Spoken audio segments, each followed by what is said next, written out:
மேட்டூரில் திறக்கப்பட்ட காவிரி நீர் முக்கொம்பு வந்தடைந்த நிலையில் விவசாயிகள் மலர் தூவியும் நெல் மணிகள் தூவியும் வரவேற்றனர். கூடுதல் தகவல்களை வழங்குவதற்காக இணைகிறார் செய்தியாளர் இஸ்லாம். விரிவான தகவல். டெல்டா பாசனத்திற்காக கடந்த ஜூன் 12ஆம் தேதி இந்த மேட்டூரிலிருந்து காவிரி நீர் திறக்கப்பட்டது. முதலமைச்சர் மு.க.ஸ்டாலின் நேரில் சென்று மேட்டூரில் காவிரி நீரை திறந்து வைத்தார்.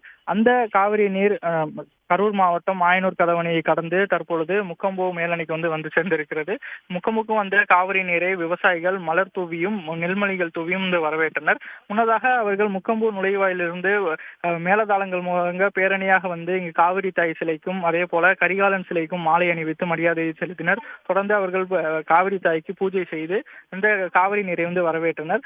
இங்கு முக்கொம்புக்கு வந்த காவிரி நீர் இன்று இரவு அல்லது நாளை காலை கல்லணைக்கு சென்றடையும். தஞ்சை மாவட்டம் கல்லணைக்கு செல்லக்கூடிய அந்த காவிரி நீர் நாளை மாலை கல்லணையிலிருந்து டெல்டா மாவட்டங்களுக்கு திறந்து விடப்படும். லட்சக்கணக்கான ஏக்கர் பாசன வசதி பெறும் இந்த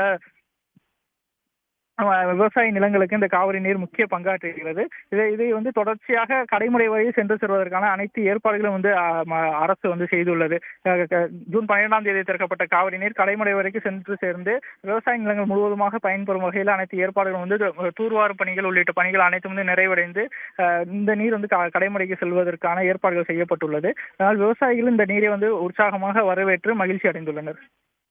தற்போதைய விவரங்களை வழங்கியமைக்கு நன்றி இஸ்லாம். உடனுக்குடன் செய்திகளை தெரிந்து கொள்ள சன் நியூஸ் பெல் ஐகானை கிளிக் பண்ணுங்க.